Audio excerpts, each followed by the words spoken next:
25 जून की रात को कांग्रेस के महासचिव केशव वेणुगोपाल ने ऐलान कर दिया था कि राहुल गांधी अगले 5 साल के लिए लोकसभा में नेता प्रतिपक्ष रहेंगे। और ये ब्रेकिंग न्यूज सबसे पहले मैंने आपको दिखाई थी। यानी इंडिया ब्लॉक ने एक सुर में कांग्रेस को बड़ा भाई मानकर राहुल गांधी को नेता प्रतिपक्ष मान लिया। तस्वीरें आपको दिखाते हैं राहुल गांधी के बदले हुए लुक को। देखिए, एलओपी के तौर पर जब राहुल गांधी आज सदन के अंदर आए तो उनका लुक बदला नजर आ रहा था। एक मैच्योरिटी दिखाने की, एक परिपक्वता दिखाने की उनके इमेज के जरिए कोशिश नजर आई। अब लोकसभा में राहुल गांधी विपक्ष का केवल चेहरा ही नहीं है बल्कि विपक्ष की आवाज भी होंगे, जिसके बाद लोकसभा में राहुल गांधी का नया अवतार दिखा है। सफेद कुर्ते पायजामे और छोटी ट्रिम दाढ़ी में राहुल गांधी नजर आए। पिछले 20 साल के बाद राहुल गांधी पर इस बार सबसे बड़ी जिम्मेदारी है पूरे विपक्ष को साथ लेकर चलने की जिम्मेदारी और विपक्षी नेता की जिम्मेदारी। राहुल अगले 5 साल तक इस जिम्मेदारी को जिस तरह से निभाएंगे उसी पर तय होगा कि 29 में उनकी भूमिका, उनकी छवि, उनकी नीति, उनकी रणनीति कैसी रहेगी और कांग्रेस कैसे चुनाव लड़ेगी। अगर इसे लोकसभा में एक बार फिर कांग्रेस की ओर से राहुल की लॉन्चिंग कहा जाए तो हर्ष नहीं होगा। श्री राहुल गांधी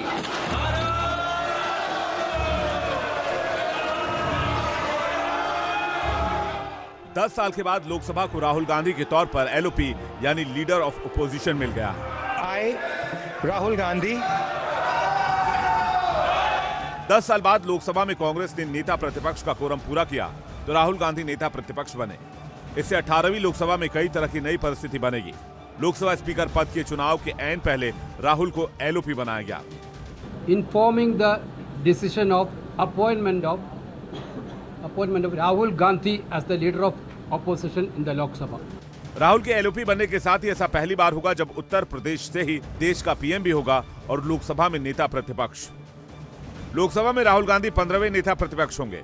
राहुल गांधी के पिता राजीव गांधी और मां सोनिया गांधी के बाद गांधी परिवार के तीसरे सदस्य हैं जो नेता प्रतिपक्ष लोकसभा में बने हैं। निर्भीक, निडर, साहसी और पिछले लोकसभा चुनाव में महानायक के रूप में उभरे, संसदीय प्रतिभा के धनी, 5वीं बार सांसद के रूप में लोकसभा में आने वाले राहुल जी, आप नेता विरोधी दल का पद स्वीकार करें। आपने स्वीकार कर लिया। मुझे उम्मीद है कि आने वाले समय में पूरा इंडिया गठबंधन इकट्ठा होकर इस सदन को एक रचनात्मक तरीके से चलाने के लिए जो सरकार के ऊपर दबाव बनाना जरूरी है वो दबाव भी बनाएगा। राहुल गांधी जी के नेता प्रतिपक्ष बनने से न सिर्फ कांग्रेस को ताकत मिलेगी लेकिन उस सोच को ताकत मिलेगी जो सोच इस देश में अमन, चैन, प्यार, भाईचारा और संविधान को सुरक्षित बनाने का काम करना चाहती है। कि मैं आईना हूं, दिखाऊंगा दाग चेहरों के,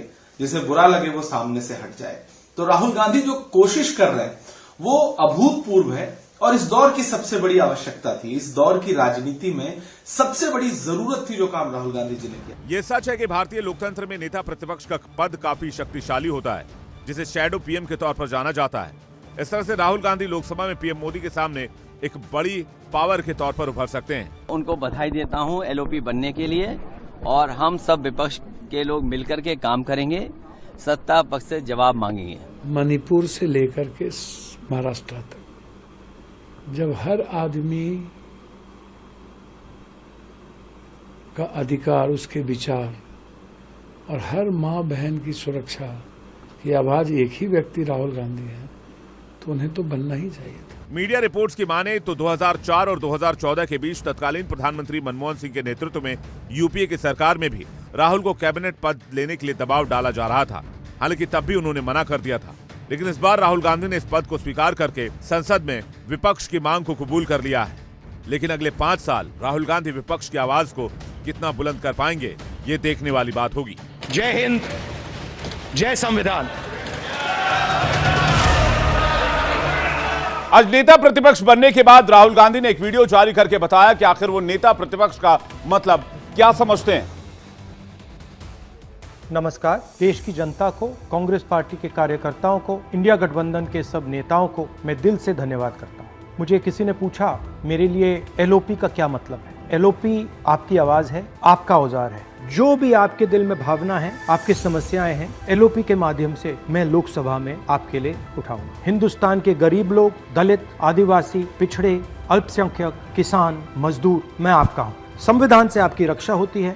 जहां भी सरकार ने कॉन्स्टिट्यूशन पर आक्रमण किया, कॉन्स्टिट्यूशन को सप्रेस करने की कोशिश की, वहां पूरे दम से संविधान की हम पूरी तरीके से रक्षा करेंगे। मैं आपका हूं, आपकी आवाज मैं संसद में उठाऊंगा।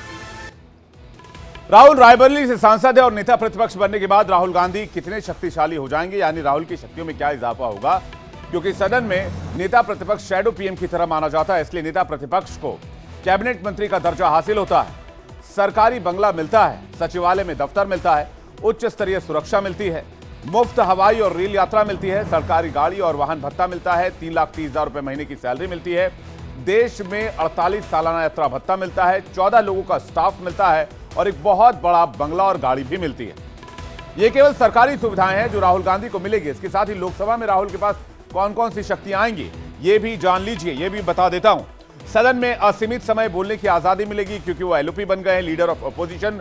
लोकसभा स्पीकर एलओपी को बोलने से रोक नहीं सकते हैं। एलओपी को विपक्ष की आवाज माना जाता है। बिना नोटिस दोनों सदनों में हस्तक्षेप कर सकेंगे। कक्ष बंटवारे में सचिवालय एलओपी की राय लेगा। सदन में पहली दूसरी पंक्ति में सिटिंग अरेंजमेंट में राय ली जाएगी। चुनाव आयुक्त चयन कमेटी में राहुल गांधी रहेंगे। सीबीआई ईडी निदेशक की नियुक्ति में अहम भूमिका होगी। राष्ट्रीय मानवाधिकार आयोग में दखल रहेगा। सेंट्रल विजिलेंस कमीशन में दखल रहेगा। सेंट्रल इंफॉर्मेशन कमीशन में भी दखल रहेगा। लोकपाल की एक समिति में पीएम के साथ रहेंगे। नेशनल जुडिशियल अपॉइंटमेंट कमीशन में रहेंगे। लोकसभा में लोक लेखा समिति के अध्यक्ष होंगे। लोक लेखा समिति पीएम को भी तलब कर सकती है। लोक लेखा समिति की ताकत इतनी होती है, यानी देश को जो भी अहम पद होगा उसमें राहुल गांधी उसके चयन में पीएम मोदी के साथ भूमिका निभाएंगे। इससे विपक्ष सरकार पर नियंत्रण, या यूं कहें कि विपक्ष की भूमिका सरकार में बढ़ जाएगी। लेकिन इसके साथ ही कांग्रेस का वो हथियार भी चला जाएगा जिसमें ईडी, सीबीआई और केंद्रीय एजेंसियों के दुरुपयोग का आरोप बार बार कांग्रेस या विपक्षी पार्टी लगाती है। पॉइंट वाली बात यह भी है। वैसे अगले 5 साल के लिए राहुल गांधी सदन में और सदन के बाहर दोनों ही पीएम मोदी के समकक्ष मान जाएंगे। ऐसे में राजनीति के जानकार मानते हैं कि यह स्थिति कांग्रेस के लिए काफी ज्यादा चुनौतीपूर्ण हो जाएगी, क्योंकि यह भी मैं आपको बताता हूं, देश में राहुल और नरेंद्र मोदी की राजनीतिक तुलना फिर से शुरू हो जाएगी। मोदी राहुल की सीधी लड़ाई में कांग्रेस का स्ट्राइक रेट खराब माना जाता रहा है, प्रदर्शन आंकड़ों के लिहाज से अगर आप नापें। वैसे राहुल गांधी ने लोकसभा में विपक्ष की नेता की भूमिका में ज्यादा उन्हें देखा नहीं गया है, क्योंकि 1999 में जब उनकी मां सोनिया गांधी लोकसभा में नेता प्रतिपक्ष थी तब वो संसद के सदस्य नहीं थे, और 2004 में जब वो पहली बार सांसद बने तब लाल कृष्ण आडवाणी नेता प्रतिपक्ष थे, और 2014-2019 में कांग्रेस के पास नेता प्रतिपक्ष के लिए कोरम ही नहीं था क्योंकि उतनी संख्या नहीं थी। और इस बार इसलिए राहुल गांधी के लिए चुनौती होगी जिसे उनको पूरा करना होगा। वैसे राजनीति में विरोध की बात पर कुछ दिन पहले सरसंघचालक ने एलओपी के पद के बारे में कहा था कि सकारात्मकता तो यही है कि इस पद को नेता विपक्ष न कहकर नेता प्रतिपक्ष कहा जाना चाहिए। अब चाहे राहुल गांधी ने एक रिकॉर्ड को भी चाहे अनचाहे अपने साथ जोड़ लिया, वो क्या रिकॉर्ड है वो रिकॉर्ड भी मैं आपको बताता हूं। लोकसभा में अब तक 14 नेता प्रतिपक्ष बने, राहुल 15वें नेता प्रतिपक्ष हैं। 13 नेता प्रतिपक्ष देश के पीएम नहीं बन पाए। 1969 में सबसे पहले राम सुभाग सिंह संसद में नेता प्रतिपक्ष बने। अटल जी और आडवाणी जी 3 बार नेता प्रतिपक्ष बने। तो क्या राहुल गांधी इस मिथ को तोड़ पाएंगे? अब 2029 में देखना होगा राहुल गांधी इससे आगे जा पाते हैं या फिर राहुल गांधी के लिए इससे आगे जाना चुनौतीपूर्ण हो जाता है। वैसे ओम बिरला के लोकसभा स्पीकर चुने जाने के बाद जब पीएम मोदी ओम बिरला की सीट पर पहुंचे तो राहुल गांधी भी साथ थे, जिसकी तस्वीर इस वक्त आप देख रहे हैं। और फिर संसदीय कार्यमंत्री किरण रिजिजू, पीएम नरेंद्र मोदी और नेता प्रतिपक्ष राहुल गांधी तीनों ने मिलकर ओम बिरला को उनकी चेयर तक पहुंचाया, जिससे साफ हो जाता है कि आखिर राहुल की ताकत और जिम्मेदारी दोनों लोकसभा में बढ़ चुकी है। ऐसे में अगर 2029 के लक्ष्य को साधना है तो राहुल को सदन के हर सत्र में मौजूद रहना होगा। 2019 और 2024 के 17वीं लोकसभा की बात करें तो राहुल की मौजूदगी कितनी रही है, इस पर भी नजर डालना जरूरी है। उनके लिए क्यों यह चुनौतीपूर्ण हो सकता है, यह भी मैं आपको बताता हूं। राहुल की सदन में उपस्थिति 51% ही थी। राहुल गांधी ने 8 डिबेट में हिस्सा लिया। राहुल गांधी की ओर से कुल 99 सवाल पूछे गए। पिछले 5 साल का डेटा यह बताता है राहुल कोई प्राइवेट बिल लेकर नहीं आए। 2020 का मानसून सत्र, 2022 का शीतकालीन सत्र, 2024 के बजट सत्र में एक भी दिन राहुल सदन नहीं आए। और ऐसे में राहुल गांधी की जिम्मेदारी काफी ज्यादा बढ़ जाएगी, क्योंकि उनको सदन के लगभग हर सत्र में, हर दिन की कार्यवाही में उपस्थित रहना होगा। 2024 की लड़ाई तो आपने देख ली। कांग्रेस से राहुल को नेता प्रतिपक्ष बनाकर उत्तर प्रदेश में कांग्रेस की नई जमीन तैयार करने की भी कोशिश की है, क्योंकि राहुल ने रायबरेली से सांसदी रखी और वायनाड को छोड़ा है। और तो और पीएम मोदी भी वाराणसी से ही सांसद हैं। ऐसे में इस बार सत्ता पक्ष और विपक्ष दोनों के मुखिया उत्तर प्रदेश से हैं, जिसके बाद यह तय है कि 2027 की विधानसभा की लड़ाई तगड़ी होने वाली है, जिसमें मोदी और योगी की जोड़ी होगी तो सामने अखिलेश और राहुल की जोड़ी होगी। और ये टक्कर तय करेगी कि 2029 के लिए दिल्ली का रास्ता किसका साफ होने जा रहा है, किसके लिए यूपी दिल्ली तक रास्ता बनाएगी। लेकिन इस बीच बड़ी खबर आ रही है, बड़ी खबर आपको बताते हैं। बड़ी खबर सैम पित्रोदा से जुड़ी हुई ब्रेकिंग न्यूज लेकर आई है। बड़ी खबर यह है कि सैम पित्रोदा को फिर से कांग्रेस पार्टी ने नियुक्त कर दिया है। कांग्रेस के ओवरसीज अध्यक्ष फिर से बन गए। सैम पित्रोदा को दोबारा नियुक्त किया गया है। आपको बता दें, इनहेरिटेंस टैक्स को लेकर, उसके बाद उन्होंने रंग को लेकर जो बयान दिया था, उसके बाद कांग्रेस ने चुनाव में डेंट ना हो इसके लिए सैम पित्रोदा को निलंबित किया था और अब उनको वापस लाया गया है। कांग्रेस इंडिया ओवरसीज के अध्यक्ष दोबारा बनाए गए पित्रोदा को खड़गे ने दोबारा नियुक्त किया है। चुनाव में रंग को लेकर दिए गए बयान के बाद उन्हें उनके पद से हटाया गया था, लेकिन एक बार फिर से कांग्रेस ने यू टर्न मारा है।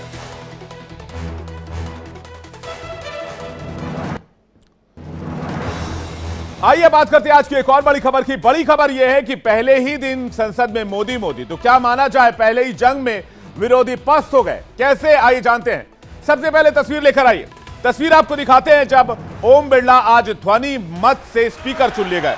स्पीकर चुने जाने के बाद प्रधानमंत्री नरेंद्र मोदी और विपक्ष के नेता राहुल गांधी ने उनका अभिनंदन किया। फुल स्क्रीन तस्वीर आप देखिए, पूरा सदन तालियों की गड़गड़ाहट से गूंज रहा था। अहम बात यह कि ओम बिरला एनडीए के उम्मीदवार थे।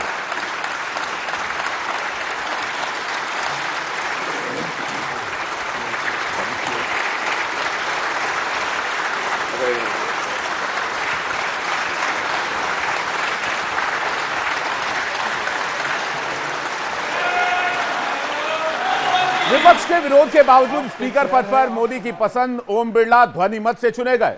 यहां कोई कंपटीशन नहीं हुआ। मोदी 3.0 पिछले 2 टर्म से कितना अलग रहने वाला है, इस पर डिटेल एनालिसिस करेंगे, लेकिन जल्दी से एक रिपोर्ट पर नजर डालते हैं।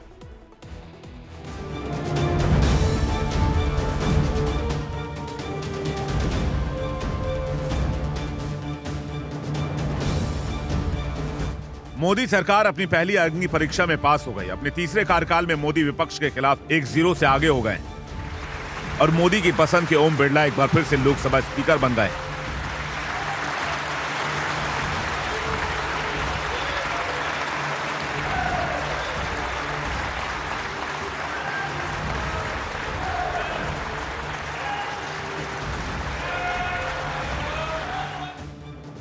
कांग्रेस और विपक्षी गठबंधन के कुछ नेता इस बार सदन में अपनी बेहतर संख्या से इतने उत्साहित हैं कि उन्होंने एनडीए के लोकसभा अध्यक्ष उम्मीदवार पर आम सहमति के लिए शर्त रख दी। वो अध्यक्ष के बदले उपाध्यक्ष पद की अपनी मांग पर अड़ गए और कांग्रेस सांसद के सुरेश को विपक्ष की ओर से स्पीकर पद के लिए उतार दिया गया। लेकिन सरकार टस से मस नहीं हुई। यहां तक कि परंपरा के नैरेटिव को भी दरकिनार कर दिया गया और ध्वनि मत से ओम बिरला के लोकसभा स्पीकर चुनने के साथ ही पीएम मोदी ने दिखा दिया कि सदन में संख्या बल और एनडीए के सहयोगी दलों पर उन्हें इतना विश्वास है कि उन्हें अब भी विपक्ष के सामने डिफेंसिव होने की जरूरत नहीं है। और महज 24 घंटे पहले लोकसभा अध्यक्ष के लिए सहमति के प्रस्ताव पर कड़े तेवर दिखाने वाले राहुल गांधी पीएम मोदी के साथ ओम बिरला को उनके आसन तक लेकर गए। बहुत बड़ा दायित्व आपको मिला है और आपका 5 वर्ष का अनुभव और आपके साथ हम लोगों का 5 साल का अनुभव, हम सबका विश्वास है कि आप आने वाले 5 साल हम सबका मार्गदर्शन भी करेंगे और देश की आशा अपेक्षाएं पूर्ण करने के लिए ये सदन अपना दायित्व निभाने में आपकी बहुत बड़ी भूमिका रहेगी। आदरणीय अध्यक्ष जी, हमारे शास्त्रों में कहा गया है कि विनम्र और व्यवहार कुशल व्यक्ति सफल सहज रूप से होता है और आपको तो उसके साथ साथ एक मीठी मीठी मुस्कान भी मिली हुई है। आपके चेहरे को ये मीठी मीठी मुस्कान पूरे सदन को भी प्रसन्न रखती है। Cooperation happens on the basis of trust. It is very important that the voice of the opposition is allowed to be represented in this house. Speaker पद को लेकर विपक्ष की शर्त के आगे टस से मस नहीं होने को राजनीतिक हलकों में सरकार की तरफ से 3 स्पष्ट संदेश के तौर पर देखा जा रहा है। पहला ये कि सीटें भले कम हो गई हो, लेकिन मोदी सरकार का मिजाज नहीं बदला है। दूसरा ये कि पिछली 2 सरकारों से इस बार की सरकार के नजरिए में कुछ खास फर्क नहीं होगा। तीसरा संदेश ये कि पहले 2 टर्म की तरह ही इस बार किसी भी बिल को पास कराने के लिए सरकार विपक्ष के सामने नहीं झुकेगी। दरअसल 2014 और 2019 के मोदी सरकार में बीजेपी के पास पूर्ण बहुमत थी, लेकिन इस बार के चुनाव में बीजेपी को 240 सीटें ही मिली और मोदी सरकार एनडीए के सहयोगियों खासकर जेडीयू और टीडीपी के सहारे बनी है, जिस वजह से माना जा रहा है कि गठबंधन की मजबूती अटल फॉर्मूले से चलेगी। लेकिन मंत्रिमंडल गठन से लेकर लोकसभा के स्पीकर और डिप्टी स्पीकर पर मोदी मॉडल की छाप दिखती है। राष्ट्रीय हित और सुरक्षा से जुड़े मुद्दों पर अहम फैसले लेने वाली सीसीएस से जुड़े मंत्रालयों को बीजेपी ने अपने पास रखा है। रक्षा, विदेश, गृह, वित्त के साथ स्वास्थ्य, परिवहन, शिक्षा, रेल और कृषि जैसे सभी बड़े मंत्रालय बीजेपी के पास हैं। ऐसे में यह बात साफ है कि भले ही सरकार गठबंधन के दम पर बनी हो, लेकिन अगले 5 साल भी मोदी मॉडल पर ही सरकार चलने वाली है। मुझे विश्वास है आदरणीय अध्यक्ष जी, आप तो सफल होने ही वाले हैं, लेकिन आपकी अध्यक्षता में यह 18वीं लोकसभा भी बहुत सफलतापूर्वक देश के नागरिकों के सपनों को पूर्ण करेगी। स्पीकर पद पर बीजेपी के ओम बिरला फिर से विराजमान हो गए और सवाल उठ रहा है कि डिप्टी स्पीकर पद का क्या होगा। क्या इस बार भी 2019 की तरह ये पद खाली रहेगा या फिर एनडीए के किसी सहयोगी को ये दिया जाएगा? क्योंकि संसदीय परंपरा के मुताबिक विपक्ष को डिप्टी स्पीकर देने की शर्त सरकार ने पहले ही ठुकरा दी थी। यानी अभी तक यही लग रहा है कि सरकार के सामने विपक्ष बैकफुट पर है और मोदी 3.0 के अभी सिर्फ 23 दिन हुए हैं, लेकिन अब तक जितने भी फैसले लिए गए हैं उससे संदेश साफ है कि गठबंधन सरकार के बावजूद मोदी तीसरे कार्यकाल में भी पहले 2 टर्म की तरह तेजी से और देश हित में आगे बढ़ेंगे। लोकसभा अध्यक्ष यानी लोकसभा स्पीकर पर फैसला तो हो गया, यानी चुनाव हो गया। अब बारी डिप्टी स्पीकर की है। पिछले बार से लोकसभा उपाध्यक्ष का पद खाली रहा है। वैसे अभी तक परंपरा रही है कि डिप्टी स्पीकर का पद विपक्ष को दिया जाता है, लेकिन 17वीं लोकसभा में विपक्ष लगभग नहीं के बराबर था, इसलिए डिप्टी स्पीकर की जरूरत नहीं पड़ी। तो डिप्टी स्पीकर का क्या होगा? आर्टिकल 95(1) के मुताबिक स्पीकर की गैर मौजूदगी में सारी जिम्मेदारियों का निर्वहन उस दौरान डिप्टी स्पीकर के पास होती है और डिप्टी स्पीकर के पास स्पीकर के समान शक्तियां होती है। आर्टिकल 93 ये कहता है सदन शुरू होते ही स्पीकर और डिप्टी स्पीकर चुना जाना चाहिए। आर्टिकल 178 ये कहता है विधानसभा में भी स्पीकर और डिप्टी स्पीकर का चयन होना चाहिए। संविधान में नियुक्ति के लिए समय सीमा निर्धारित नहीं की गई है। कई बार सरकार डिप्टी स्पीकर की नियुक्ति में देरी करती है। कई बार सरकार डिप्टी स्पीकर की नियुक्ति को टाल भी देती है। आमतौर पर नए सदन के पहले सत्र के तीसरे दिन लोकसभा स्पीकर का चुनाव होता है, जबकि दूसरे सत्र में डिप्टी स्पीकर चुने जाने की परंपरा रही है। हालांकि पहले सत्र में भी डिप्टी स्पीकर चुना जा सकता है, लेकिन इधर जब बात लोकसभा की हो रही थी और जब बात लोकतांत्रिक मूल्यों और परंपराओं की हो रही थी, तो जून होने के लिहाज से बात आपातकाल की उठी, क्योंकि इसी जून के महीने में 1975 में आपातकाल लगाया गया था। ओम बिरला के लोकसभा अध्यक्ष चुने जाने के बाद आज लोकसभा में इमरजेंसी पर प्रस्ताव पेश किया गया, जिसमें विपक्ष बंटा बंटा नजर आया। एसपी के साथ टीएमसी ने लोकसभा में आपातकाल के खिलाफ प्रस्ताव का समर्थन किया। इस दौरान लोकसभा अध्यक्ष ओम बिरला ने 1975 में लगाए गए आपातकाल की कड़े शब्दों में निंदा की और कांग्रेस पर जमकर बरसे। उन्होंने कहा कि अन्याय का काल था आपातकाल। 25 जून भारत के लिए इतिहास में हमेशा काला अध्याय रहेगा। इंदिरा गांधी ने भारत पर तानाशाही थोपी थी। बाबा साहेब अंबेडकर द्वारा बनाए गए संविधान पर हमला किया। संविधान संशोधन कर शक्ति एक जगह कर दी गई। नागरिकों से उनके अधिकार, उनकी आजादी छीन ली गई। देश को जेल खाना बना दिया गया। सदन 1975 में इमरजेंसी लगाने के फैसले की कड़ी निंदा करता है। ये सदन 1975 में देश में आपातकाल इमरजेंसी लगाने के निर्णय की कड़े शब्दों में निंदा करता है। इसके साथ ही हम उन सभी लोगों की संकल्प शक्ति की सराहना करते हैं जिन्होंने इमरजेंसी का पुनः विरोध किया, अभूतपूर्व संघर्ष किया और भारत के लोकतंत्र की रक्षा का दायित्व निभाया।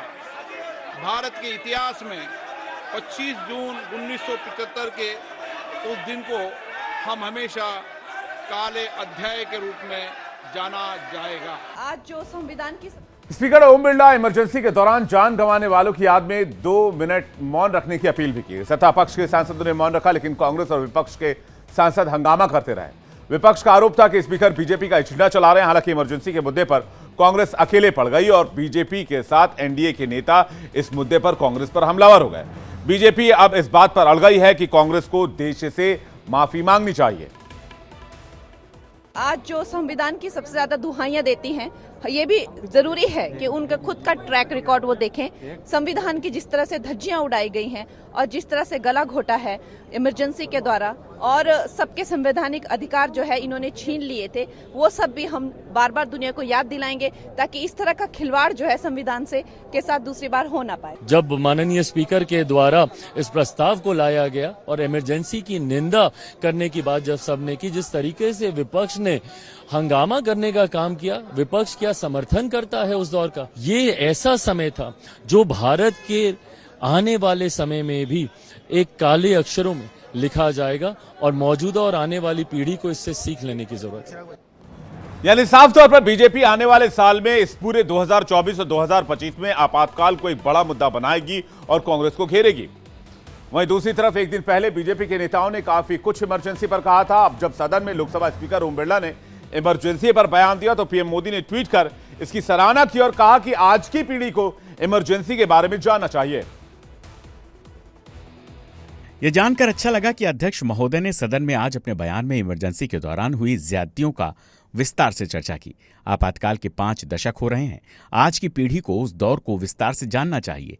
यही सबसे सही समय है। लोगों को जानना चाहिए कैसे, जब संविधान को कुचल दिया जाता है, जब आम जनता की राय दबा दी जाती है और जब संस्थानों के अधिकारों को नष्ट कर दिया जाता है तो क्या होता है। आपातकाल के 50 साल पूरे हुए और बीजेपी आने वाले चुनाव में इसे बहुत बड़ा मुद्दा बनाएगी। 50 साल को लेकर, आपातकाल को लेकर आप मेरी बात को याद रखिएगा और इस पर हम आपको खबर भी अपडेट करते रहेंगे। लेकिन बात करते हैं विवादों के भाईजान यानी कि अजदुद्दीन ओवैसी की। अजदुद्दीन ओवैसी ने ऐसा बयान दिया जिसे लेकर पूरे देश में विवाद छिड़ा हुआ है। वैसे अजदुद्दीन ओवैसी को कई बार सर्वश्रेष्ठ सांसद के पुरस्कार से नवाजा गया है। ओवैसी जब भी संसद में बहस के दौरान भाषण करते हैं तो हर कोई उन्हें सुनना चाहता है, लेकिन यही ओवैसी साहब बार बार विवादित बयान देकर सुर्खियों में भी रहते हैं। सांसद ओवैसी ने अब लोकसभा सदस्य के रूप में शपथ लेने के दरमियान ऐसा कुछ कह दिया जिससे सियासी तूफान मचा हुआ। यह खबर हमने आपको कल डिटेल से दिखाई थी, लेकिन आज ओवैसी के बयान पर पूरा देश उबल गया। पूरे देश में सवाल उठाए जाने लगे। जब ओवैसी शपथ लेने के लिए आए तो उन्होंने बिस्मिल्लाह पढ़कर शपथ ली, लेकिन जाते जाते जय भीम, जय तेलंगाना और बाद में जय फिलिस्तीन का नारा लगा दिया। इस बात को लेकर बवाल मचा हुआ है। ओवैसी के जय फिलिस्तीन वाले नारे पर पहले तो संसद में मौजूद भारतीय जनता पार्टी के सांसदों ने हंगामा किया, लेकिन ओवैसी के इस बयान पर लगातार प्रतिक्रियाएं आ रही हैं। विवाद बढ़ रहा है और अब उनकी लोकसभा सदस्यता जाने पर भी बात आ गई है। ओवैसी को सांसद के तौर पर अयोग्य घोषित करने के लिए राष्ट्रपति के सामने शिकायत दर्ज करा दी गई है। क्या ओवैसी की संसद सदस्यता खत्म हो जाएगी? क्या जय फिलिस्तीन का नारा लगाना ओवैसी को भारी पड़ने वाला है?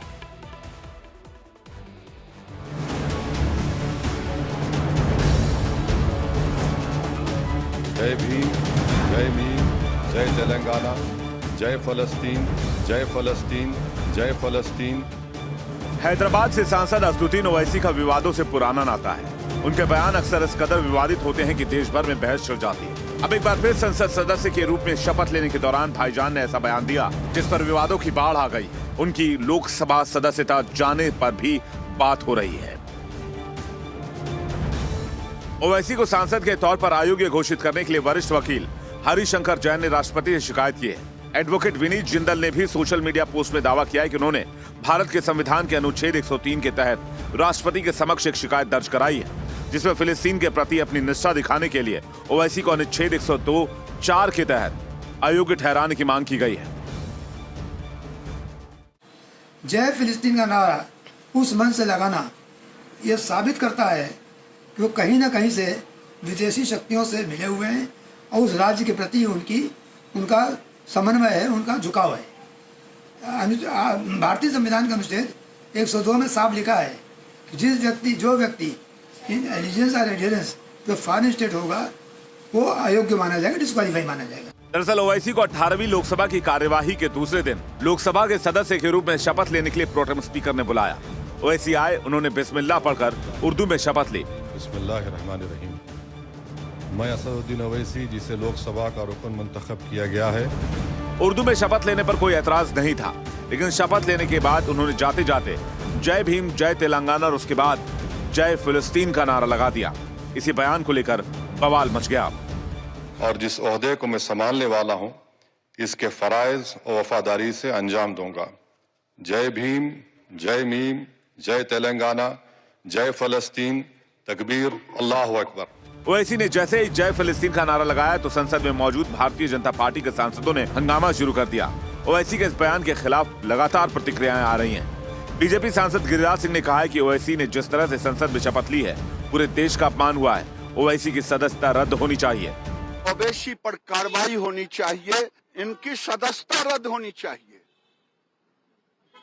और ये जो हरकत किए हैं वो संसद की गरिमा को खत्म किया।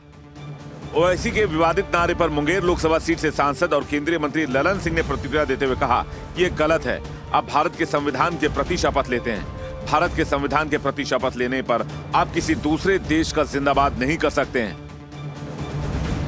संसद में जय फिलिस्तीन का नारा ओवैसी को भारी पड़ सकता है। बीजेपी लगातार उनकी सदस्यता रद्द करने की मांग को लेकर मुखर है। सांसदी रद्द कराने के लिए राष्ट्रपति तक गुहार लगाई जा चुकी है, लेकिन जय फिलिस्तीन के नारे पर ओवैसी डटे हुए हैं। ओवैसी का कहना है कि जिसको जो करना है करे, खोखली धमकियों से मेरा कुछ नहीं होने वाला। लेकिन अब सवाल ये है कि क्या ओवैसी की सदस्यता रद्द की जा सकती है? क्या सांसदी जा सकती है? मैं आपको बताता हूं नियम क्या कहते हैं। अनुच्छेद 102 के तहत किसी अन्य देश के प्रति निष्ठा जताने पर सदस्यता जाने का प्रावधान है। ये वो पॉइंट है जो ओवैसी की मुश्किलें बढ़ा सकती है। बतौर शपथ लेते हुए ओवैसी ने जय फिलिस्तीन का नारा लगाया। संसद के दोनों ही सदनों में एथिक्स कमेटी है जो नेताओं के आचरण पर नजर रखती है। कमेटी अगर सिफारिश करे कि कोई खास सदस्य सदन की गरिमा को तोड़ रहा है तो उस पर एक्शन हो सकता है। सांसद सार्वजनिक जीवन में मर्यादा भंग कर रहा है तो उस पर एक्शन हो सकता है, सदस्यता जा सकती है। महुआ मोइत्रा की सदस्यता भी इसी कमेटी की सिफारिश पर रद्द की गई थी, आपको याद होगा। अब सांसद के तौर पर सदस्यता लेते हुए अब तक एमपी अपने राज्य, अपने देश की बात करते रहे, अपनी भाषा में बात करते रहे, चाहे हिंदी हो, संस्कृत हो, तमिल हो, तेलुगु हो, कन्नड़ हो, किसी भी लैंग्वेज में करते रहे। लेकिन जब किसी सांसद के द्वारा किसी दूसरे देश का नारा लगा दिया जाए तो फिर इस पर तो सवाल उठेंगे। अब इस मामले पर संसदीय मामलों के मंत्री किरण रिजिजू का बयान सामने आया, जिसमें उन्होंने कहा कि हमारी फिलिस्तीन या किसी देश से कोई दुश्मनी नहीं है। समस्या बस इतनी सी है कि शपथ के दौरान क्या किसी दूसरे देश की बातचीत की जा सकती है। इस पर हमें नियम चेक करने होंगे।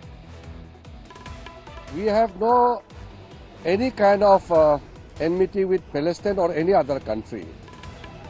The only issue is while taking oath, is it proper for any honorable member to raise the slogan praising another country? We have no problem with any other countries, but whether it is appropriate or not, we will have to check the rules. Owaisi ने भारतीय संसद में जय फिलिस्तीन के नारे जोर शोर से लगाए, लेकिन ओवैसी को भारत माता की जय बोलने से ऐतराज है। साल 2018 में ओवैसी ने लातूर जिले के उदगीर तहसील में एक जनसभा के दौरान विवादास्पद बयान दिया था। ओवैसी ने कहा था कि संविधान में कहीं भी यह नहीं लिखा है कि भारत माता की जय बोलना है। इतना ही नहीं, ओवैसी ने कहा था कि अगर आप मेरे गले पर चाकू भी रख देंगे तो मैं नारा नहीं लगाऊंगा। उन्होंने ये बात आरएसएस प्रमुख मोहन भागवत के उस बयान पर कही थी जिसमें उन्होंने कहा था कि नई पीढ़ी को भारत माता की जय के नारे के बारे में सिखाया और बताया जाना चाहिए। मोहन भागवत साहब से जिन्होंने नागपुर में कहा कि मुल्क में ऐसे लोग हैं जो नारा नहीं लगाते भारत माता की जय का, उनको सिखाना पड़ेगा। मोहन भागवत साहब, मैं नहीं लगाता नारा, क्या करते आप? मेरे गले में छुरी भी रख देंगे तो नहीं बोलूंगा मैं, क्योंकि हिंदुस्तान के कॉन्स्टिट्यूशन में कहीं पर भी लिखा हुआ नहीं है भारत माता की जय बोलना। हिंदुस्तान ओवैसी पढ़े लिखे व्यक्ति हैं, लंदन से पढ़े हैं, बैरिस्टर हैं, हर मंच पर कानून संविधान की बात करते हैं, संविधान को जानते हैं, तो फिर उन्होंने जय फिलिस्तीन कैसे कहा? और जब जय भारत माता की बात आती है तो फिर ओवैसी चुप हो जाते हैं। तस्वीर 15 अगस्त 2022 की है, जिसमें तेलंगाना के तत्कालीन सीएम के चंद्रशेखर राव भारत माता की जय के नारे लगा रहे हैं, लेकिन मंच पर मौजूद ओवैसी चुप हैं, खामोश हैं। लेकिन यही ओवैसी संसद में जोर से जय फिलिस्तीन करना नहीं बोलते हैं। ओवैसी भारत माता की जय नहीं बोलना चाहते, वो इसे बोलने में अपनी धार्मिक बाध्यता बताते हैं। चलिए ठीक है, बोलो स्वतंत्र भारत की, बोलो स्वतंत्र भारत की, जय हिंद।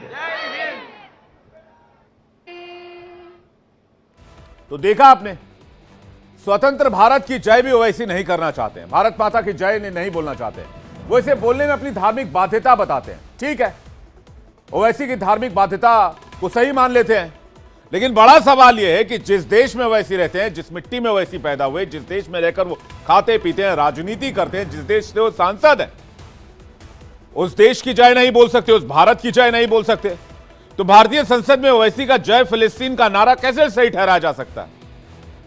फिर इस पर नीति और नीयत दोनों पर सवाल उठाए जाएंगे। देश भर में ओवैसी की इस हरकत के खिलाफ नाराजगी है। सोशल मीडिया पर लोग उनकी संसद सदस्यता को समाप्त करने की मांग को भी जोर शोर तरीके से उठा रहे हैं। लेकिन बात एक और बड़ी खबर की करते हैं, बात हिजाब और स्कूल कॉलेज से जुड़ी हुई, जिस पर बॉम्बे हाईकोर्ट ने बड़ा फैसला सुनाया।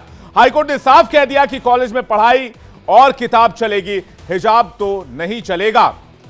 यानी कि मुंबई के कॉलेज में जो ड्रेस कोड है वो ही लागू रहेगा और हिजाब पर प्रतिबंध जैसे था वैसे ही चलता रहेगा। स्कूल कॉलेज में अब हिजाब पहनकर एंट्री नहीं ली जा सकेगी और बॉम्बे हाईकोर्ट का फैसला ऑटोमेटिकली पूरे महाराष्ट्र के लिए मान्य होगा। यानी कि महाराष्ट्र में भी किसी भी स्कूल में हिजाब पर पाबंदी रहेगी, हिजाब पहनकर जाना अलाउ नहीं होगा।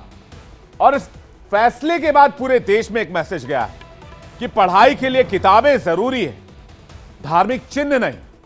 मुंबई के कॉलेज ने अपने कॉलेज परिसर में बच्चों के लिए ड्रेस कोड लागू किया था, जिसमें हिजाब, नकाब, बुर्का, स्टोल, टोपी और किसी भी तरह का बैज लगाने पर बैन लगाया गया था। लेकिन कोर्ट गई छात्राओं का कहना था कि कॉलेज की कार्रवाई जो है मनमानी है, अनुचित कानून के अनुसार गलत है और विकृति है, जिस पर झटका देते हुए अदालत ने रोक लगाने से साफ इनकार कर दिया।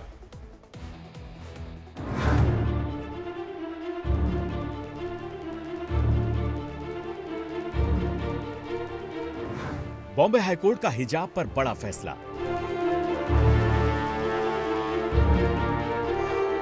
हिजाब पहनकर कॉलेज आने पर अदालत की रोक।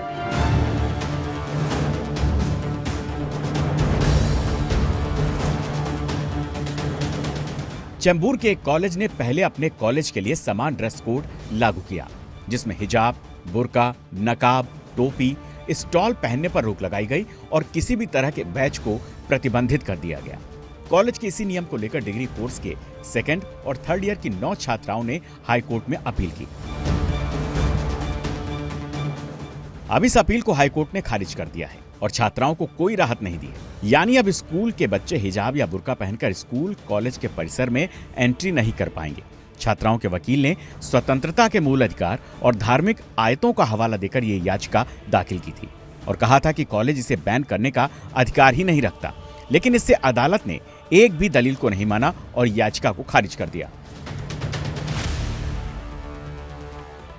दरअसल महाराष्ट्र के चेंबूर में मौजूद आचार्य मराठा कॉलेज ने ड्रेस कोड के तौर पर हिजाब पहनने पर प्रतिबंध लागू किया था। हिजाब बैन को कॉलेज की 9 छात्राओं ने चुनौती दी थी और बॉम्बे हाईकोर्ट में इसके खिलाफ याचिका दायर की गई थी। याचिका में कहा गया था कि हिजाब पर प्रतिबंध धार्मिक स्वतंत्रता का उल्लंघन है।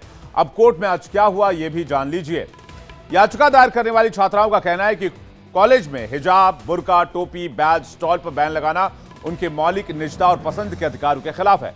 कॉलेज की कार्रवाई मनमानी और कानून के विरुद्ध है। हिजाब पहना इस्लाम का एक अनिवार्य हिस्सा है। याचिकाकर्ताओं के वकील ने हिजाब के समर्थन में कुरान की आयतों का भी हवाला देकर अदालत में इसके लिए बाकायदा रिटर्न में लिख कर दिया। अपने फैसले के समर्थन में कॉलेज ने कहा कि कॉलेज परिसर में समान ड्रेस कोड लागू किया गया है। समान ड्रेस कोड के लिए एक अनुशासनात्मक कार्रवाई थी, यह मुस्लिम समुदाय के खिलाफ नहीं है। ड्रेस कोड हर धर्म, हर जाति और समुदाय के छात्रों के लिए है। सत्ता के दिखावटी प्रयोग के अलावा ये जो कॉलेज जो छात्राएं आ रही हैं उनके लिए सिर्फ स्कूल आना महत्वपूर्ण है, जबकि धार्मिक चिन्ह को जो संस्थान है वो तरजीह नहीं देता। पिछले हफ्ते सुनवाई के दौरान कॉलेज ने बताया था कि प्रतिबंध सभी धार्मिक प्रतीकों पर लागू होता है और मुसलमानों को टारगेट नहीं किया जा रहा है। इन चीजों पर प्रतिबंध लगाने का उद्देश्य धार्मिक प्रतीकों के प्रदर्शन से बचना है। हालांकि उन धार्मिक प्रतीकों को छोड़कर जिन्हें धर्म के मौलिक हिस्से का अधिकार माना जाता है, जैसे कि सिखों के लिए पगड़ी होती है। तो इस मामले में बॉम्बे हाईकोर्ट का यह फैसला नसीर है पूरे देश के लिए और तमाम संस्थानों के लिए जहां पर धर्म के आधार पर किसी भी तरह के सिंबल को पहनने की इजाजत दी जाती है। आगे बढ़ते बात आज की एक और बड़ी खबर की। अरविंद केजरीवाल का क्या होगा? पहले ईडी ने और अब सीबीआई की तरफ से अरविंद केजरीवाल को अरेस्ट कर लिया गया। और बड़ी खबर मैं आपको बताऊं कि सीबीआई ने 3 दिन का रिमांड लिया है। अरविंद केजरीवाल का 3 दिन की रिमांड दी गई है सीबीआई को पूछताछ के लिए। तो सवाल यह है कि दिनों दिन मुश्किलें बढ़ती जा रही हैं।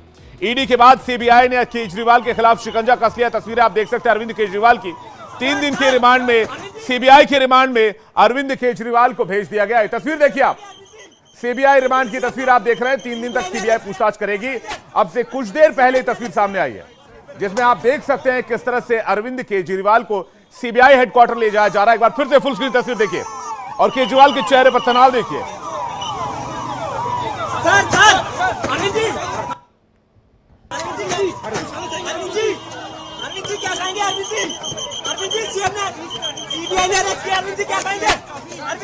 इससे पहले अरविंद केजरीवाल को दिल्ली के राव सेवनी कोर्ट में पेश किया गया, जहां केजरीवाल और सीबीआई के वकीलों ने अपनी अपनी दलील दी। कोर्ट ने केजरीवाल को सीबीआई के 3 दिन के रिमांड में भेज दिया। इस बीच सीबीआई ने दावा किया है कि केजरीवाल ने शराब घोटाले का सारा आरोप अपने डिप्टी रहे मनीष सिसोदिया पर गढ़ दिया है। हालांकि केजरीवाल ने राव सेवनी कोर्ट में कहा कि सीबीआई उनके खिलाफ झूठी खबरें प्लांट करवा रही है। सीबीआई ने कोर्ट में कहा कि उनके पास केजरीवाल को गिरफ्तार करने के लिए पर्याप्त सबूत हैं। उसे शराब घोटाले के मनी ट्रेल का पता चल गया है। सीबीआई का दावा है 338 करोड़ की मनी ट्रेल मिली है। 44 करोड़ रुपए गोवा पहुंचाए गए। चंद्रप्रीत सिंह ने प्रत्याशियों को रकम बांटे। सीएम के वहां रुकने के लिए भी पैसे दिए गए। दिल्ली के कथित शराब घोटाले की पूरी डील कैसे हुई, सीबीआई ने कोर्ट को सिलसिलेवार तरीके से पूरी डिटेल भी बता दी है। सीबीआई ने बताया कि कोरोना महामारी जब अपने चरम पर थी, उसी दौरान प्राइवेट के प्लेन से साउथ की एक टीम दिल्ली आई थी और उसके साथ मीटिंग हुई थी। फिर फाइल तब के डिप्टी सीएम सिसोदिया के पास पहुंचाई गई थी। 21 मार्च 2024 शराब कारोबारी से संपर्क हुआ। 20 मार्च 2021 को कविता और मुकुंदा रेड्डी के बीच मुलाकात हुई। विजय नायर ने पूरी बैठक को कोऑर्डिनेट किया। साउथ की एक टीम प्राइवेट प्लेन से दिल्ली आई थी। बुच्ची बाबू ने रिपोर्ट विजय नायर को दी। रिपोर्ट वाली फाइल मनीष सिसोदिया के पास पहुंची। सारा लेन देन नकदी में हुआ। सीबीआई ने कोर्ट के सामने कहा कि हमारे पास गोवा ट्रेल के बारे में पर्याप्त सबूत हैं कि किसे कितने पैसे दिए गए। सीबीआई ने गिरफ्तारी के ग्राउंड में यह भी बताया कि इलेक्शन के लिए दिए गए पैसे किस तरह से खर्च किए गए और साउथ ग्रुप के कहने पर ही शराब पॉलिसी में बदलाव किया गया। यानी कि अरविंद केजरीवाल एक बहुत बड़ी मुसीबत में आ चुके हैं।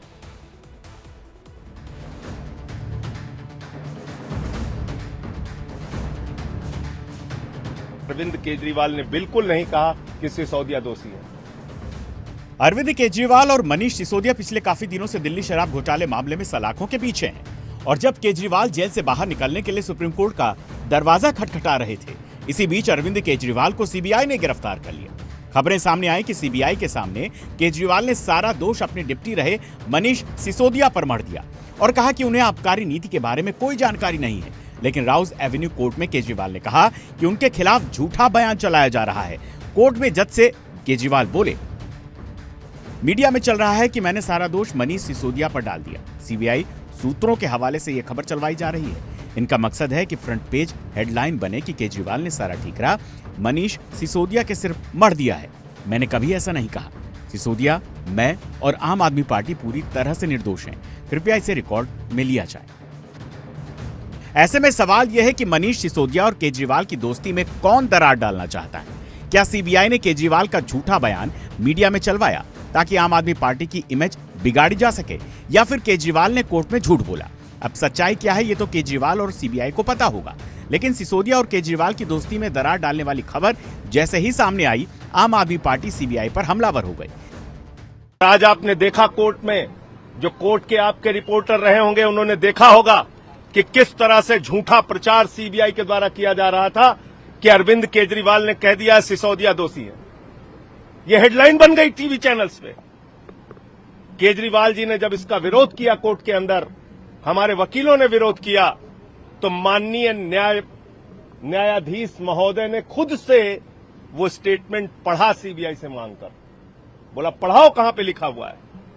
और जब उन्होंने पढ़ा तो बोले कि आप गलत बोल रहे हैं, ऐसा अरविंद केजरीवाल ने बिल्कुल नहीं कहा कि सिसोदिया दोषी है। ये केस चला रहे वहां। राउज एवेन्यू कोर्ट में पेशी के दौरान केजरीवाल के पीछे साए की तरह चलने वाली उनकी पत्नी सुनीता केजरीवाल ने भी मोर्चा संभाल लिया और सोशल मीडिया एक्स के जरिए मोदी सरकार पर हमला बोला और कहा कि असली इमरजेंसी ये है। सुनीता केजरीवाल ने लिखा, 20 जून को अरविंद केजरीवाल को बेल मिली, तुरंत ईडी ने स्टे लगवा लिया। अगले ही दिन सीबीआई ने आरोपी बना दिया और आज गिरफ्तार कर लिया।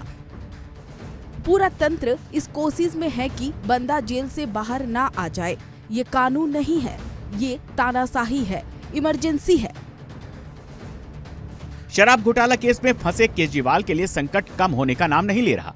20 जून को निचली अदालत ने जमानत दी, जिस पर हाईकोर्ट ने रोक लगा दी और जब केजरीवाल ने सुप्रीम कोर्ट में जमानत अर्जी दाखिल की, इसी बीच केजरीवाल को सीबीआई ने शराब नीति केस में भ्रष्टाचार के आरोप में जेल में ही उन्हें गिरफ्तार कर लिया। सीबीआई ने 25 जून को रात 9 बजे तिहाड़ जाकर केजरीवाल से पूछताछ की और फिर सुबह केजरीवाल को अपनी कस्टडी में ले लिया। इसके बाद सीबीआई ने उन्हें ट्रायल कोर्ट में पेश कर 5 दिन की कस्टडी मांगी। सीबीआई ने आज ऐसा कुछ नया पेश नहीं करा जो उनके पास बहुत टाइम से नहीं है। तो ये सीधा सीधा एक राजनीतिक साजिश थी कि केजरीवाल जी बाहर ना आए, तो आज सीबीआई के थ्रू उनको गिरफ्तार करने की कोशिश की जा रही है। कोर्ट ने पेशी के लिए जब केजरीवाल को ले जाया गया, उसी दौरान हरी टी शर्ट में वो नजर आए। आगे और पीछे बड़ी संख्या में दिल्ली पुलिस के जवान थे। पीछे उनकी पत्नी सुनीता केजरीवाल साए की तरह खड़ी नजर आई। इस दौरान केजरीवाल के चेहरे पर परेशानी साफ झलक रही थी। वहीं खबरें सामने आई कि पेशी के दौरान कोर्ट रूम में केजरीवाल की तबीयत बिगड़ रही थी। केजरीवाल का शुगर लेवल गिर रहा था। केजरीवाल को घबराहट होने लगी, जिसके बाद उन्हें कोर्ट रूम से बाहर दूसरे कमरे में ले जाया गया। हालांकि बाद में वो कोर्ट रूम में वापस लौट आए। आपको बता दें, केजरीवाल को ईडी ने 21 मार्च को गिरफ्तार किया था और वो पिछले 87 दिन से तिहाड़ जेल में बंद थे। इस बीच वो सिर्फ लोकसभा चुनाव प्रचार के लिए 10 मई से 2 जून तक 21 दिन के पैरोल पर बाहर आए। लेकिन अब केजरीवाल पर ईडी के साथ ही सीबीआई ने भी शिकंजा कस लिया है। ऐसे में केजरीवाल की आखिरी उम्मीद अब सुप्रीम कोर्ट पर जाकर टिक गई है।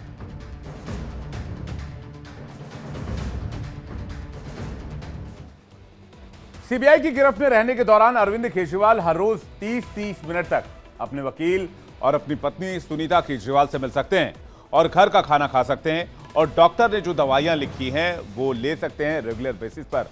इसके साथ ही कहा जा रहा है कि अरविंद केजरीवाल की मुश्किलें बढ़ सकती है क्योंकि सीबीआई ने मनी ट्रेल मिलने का दावा कर दिया है।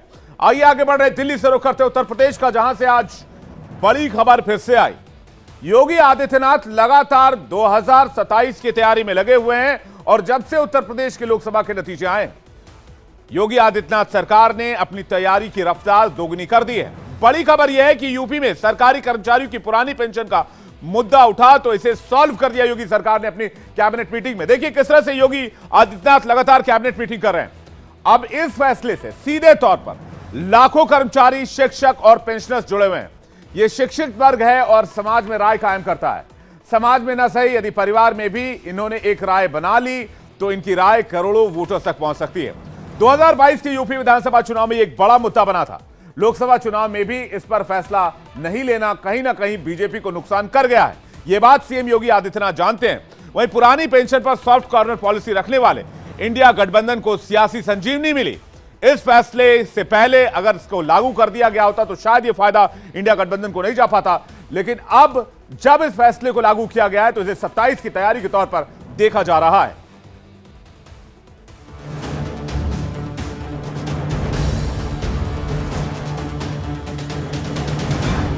लोकसभा चुनाव में उत्तर प्रदेश के खराब प्रदर्शन के बाद सीएम योगी फुल एक्शन में। बीजेपी को झटके के बाद एक्शन में आए सीएम योगी मिशन 2027 के लिए जुट गए, जहां एक ओर सीएम योगी जनप्रतिनिधियों और कार्यकर्ताओं के साथ समीक्षा बैठक कर जनता से संपर्क करने और भ्रम दूर करने की सलाह दे रहे हैं, वहीं सीएम योगी जनहित से जुड़े मामलों पर मुहर लगा रहे हैं। सीएम योगी ने उत्तर प्रदेश के सरकारी अधिकारियों और कर्मचारियों को बड़ी सौगात दी है। दरअसल सीएम योगी ने पुरानी पेंशन स्कीम के विकल्प प्रस्ताव को अनुमति दे दी है। अब 28 मार्च 2005 से पहले नियुक्त अफसरों और कर्मियों को योगी सरकार के इस फैसले का लाभ मिलेगा। वित्त मंत्री सुरेश खन्ना ने बताया कि 28 मार्च 2005 से पहले जिन नौकरियों के मामले में विज्ञापन हुआ था, उन लोगों को ओल्ड पेंशन स्कीम दिए जाने के प्रस्ताव को मंजूरी दे दी गई है। उत्तर प्रदेश में कर्मचारी लंबे समय से पुरानी पेंशन स्कीम की बहाली की मांग कर रहे हैं और सरकार ने शर्त के साथ कर्मचारियों की मांग को मान लिया है। दरअसल ओपीएस को लागू करना किसी भी राज्य के लिए आसान नहीं रहने वाला। इसे सरकारी खजाने पर बोझ पड़ता है। यही नहीं, कानूनी तौर पर केंद्र से इजाजत की जरूरत होगी। लोकसभा चुनाव में भारतीय जनता पार्टी को यूपी में बड़ा झटका लगा। अब सबकी निगाहें राज्य के उपचुनाव पर टिकी हुई हैं। ऐसे में अब सत्तारूढ़ पार्टी किसी तरह का कोई रिस्क नहीं लेना चाहती। इससे पहले योगी सरकार ने सरकारी कर्मचारियों को साधने की कोशिश की और पुरानी पेंशन के विकल्प प्रस्ताव पर मुहर लगा दी है। पुरानी पेंशन स्कीम का मामला एक बहुत बड़े लोगों के वर्ग को डायरेक्ट कनेक्ट करता है। लाखों लोगों के वर्ग को डायरेक्ट कनेक्ट करता है। ओपीएस से करीब 28 लाख कर्मचारी जुड़ते हैं। 28 लाख कर्मचारियों को इसका सीधा फायदा होगा। पुरानी पेंशन पर इंडिया गठबंधन ने सॉफ्ट कॉर्नर दिखाया था, अपने मैनिफेस्टो में इसका जिक्र किया था। 2024 में सरकारी कर्मचारियों ने इंडिया गठबंधन को संजीवनी देने का काम किया। अब इस मुद्दे को योगी सरकार भांप चुकी है और इसमें बड़ा फैसला कर रही है। लेकिन इसके साथ साथ योगी कैबिनेट में भी एक और बड़ा फैसला हुआ।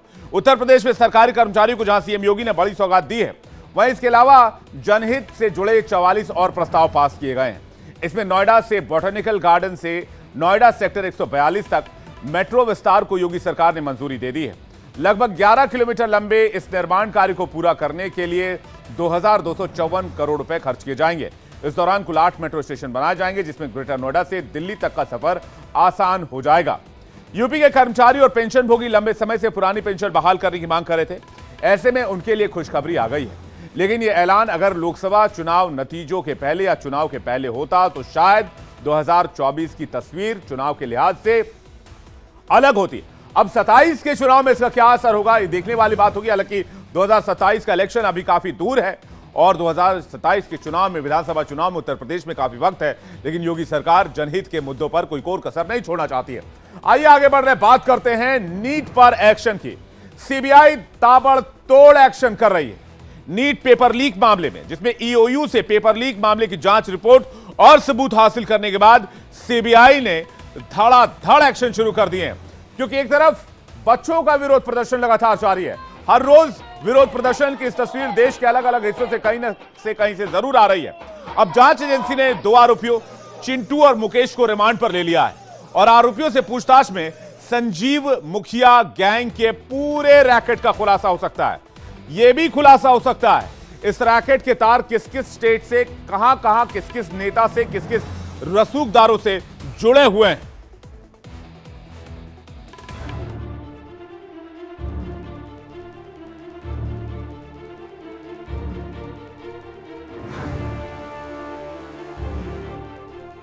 नीट परीक्षा में धांधली के तार दिल्ली, राजस्थान से लेकर पटना, हजारीबाग और लातूर तक फैले नजर आ रहे हैं। छात्रों के आक्रोश थम नहीं रहे। दूसरी तरफ राजनीति गर्म है। हालांकि परीक्षा में गड़बड़ी की जांच को लेकर सीबीआई पूरे एक्शन में। जांच की जिम्मेदारी हाथों में आते ही सीबीआई की कई टीम सबूतों की जांच और आरोपियों की धरपकड़ में जुट गई। सीबीआई ने पटना पेपर लीक के मुख्य आरोपी चिंटू उर्फ बलदेव कुमार और मुकेश को रिमांड पर लिया। कोर्ट ने दोनों को 3 दिन की सीबीआई रिमांड पर भेज दिया। चिंटू के मोबाइल पर ही नीट का पेपर आया और उसी ने छात्रों को प्रश्न पत्र रटाने के लिए दिया। सीबीआई अधिकारियों ने पटना एसएसपी को भी पूछताछ के लिए तलब किया। बिहार पुलिस की ईओयू ने चिंटू समेत 5 आरोपियों को देवघर से गिरफ्तार किया। चिंटू और मुकेश से पूछताछ में सीबीआई ने क्वेश्चन पेपर के बारे में अहम सुराग और सरगना संजीव मुखिया की जानकारी मिल सकती है। पेपर लीक के तार हजारीबाग के OASIS स्कूल से जुड़े नजर आ रहे हैं।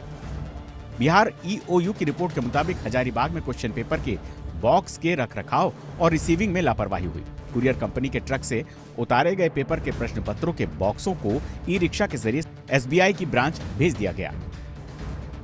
क्वेश्चन पेपर को 3 मई को एनटीए ने अपने अधिकारियों की मौजूदगी में दिल्ली से रांची फ्लाइट के जरिए भेजा। नीट पेपर लीक से 24 लाख छात्रों का भविष्य अधर में लटका हुआ है। लेकिन इस तरह की लापरवाही एनटीए को सवालों को घेरे में ला रही है।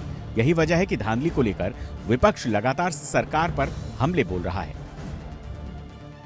एंट्रेंस एग्जामिनेशन और सरकारी भर्ती पूरी की पूरी जो है व्यवसाय बन चुकी है। हजारों करोड़ का धंधा है और लगातार ये हो रहा है और इस पर कोई अंकुश नहीं है। मैं तो कहता हूं कि तत्काल जो नीट के अध्यक्ष हैं प्रदीप जोशी जी, उनसे तत्काल इस्तीफा लेना चाहिए और उनसे स्पष्टीकरण मांगना चाहिए। The Prime Minister is absolutely quiet. He is not calling you for any statements. He is not calling you to give an interview on NEET. 24 lakh children appeared for NEET, and it's not just a trauma on them, but on their families. जांच में पता चला है कि बिहार और झारखंड में 100 से ज्यादा छात्रों को एग्जाम से पहले पेपर मिल गया था। ईओयू की रिपोर्ट के मुताबिक हजारीबाग के ओएसिस स्कूल के प्रिंसिपल, ऑब्जर्वर और सेंटर इंचार्ज की भूमिका सवालों के घेरे में है। नीट पेपर लीक और धांधली में अब तक 5 राज्यों से 27 आरोपी गिरफ्तार हुए हैं। कोलकाता में भी नीट मेरिट लिस्ट में हेरफेर करने और एक छात्र का नाम जोड़ने का झांसा देकर 5 लाख रुपए वसूलने का केस सामने आया। पीड़ित छात्र के पेरेंट्स ने आरोपी के खिलाफ केस दर्ज कराया, जिसके बाद बंगाल पुलिस ने एक आरोपी को गिरफ्तार किया है। नीट एग्जाम पेपर लीक का क्वेश्चन दिल्ली से भी जुड़ा हुआ है। पहले बिहार, फिर उत्तर प्रदेश, अब महाराष्ट्र और दिल्ली में पेपर लीक करने वालों का पता चला है, जिसके बाद पुलिस ने अपनी जांच और तेज कर दी है। लातूर में प्रशासन ने गिरफ्तार जिला परिषद स्कूल के हेड मास्टर जलील पठान को सस्पेंड कर दिया है। लातूर पुलिस की जांच में आरोपी के पास से नीट के छात्रों के अलावा ग्रेड सी और ग्रेड बी की परीक्षा दे रहे विद्यार्थियों के हॉल टिकट मिले थे।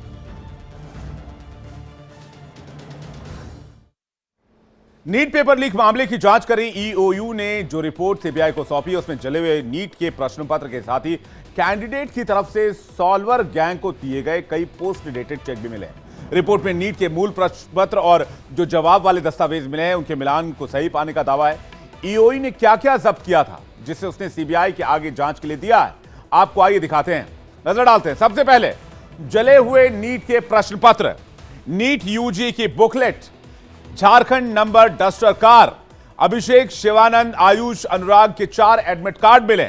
सिकंदर यादवेंदु के पास से बरामद 2 मोबाइल फोन, एक पासबुक, एक महिंद्रा बैंक का ब्लैंक चेक, रवि कुमार लिखा हुआ आरबीएल बैंक का चेक, 2 आईसीआईसीआई के डेबिट कार्ड, एक एसबीआई का एटीएम कार्ड, एक बीपीएससी एडमिट कार्ड की फोटोकॉपी, एक सीएसबीसी बिहार का एडमिट कार्ड, एक पीएनबी का हस्ताक्षर किया हुआ चेक, चेक पर 6 लाख रुपए की राशि लिखी हुई, यूनाइटेड बैंक ऑफ इंडिया के 2 साइन किए हुए चेक भी बरामद हुए थे। यानी एक एक करके इस साजिश के तार खुल रहे हैं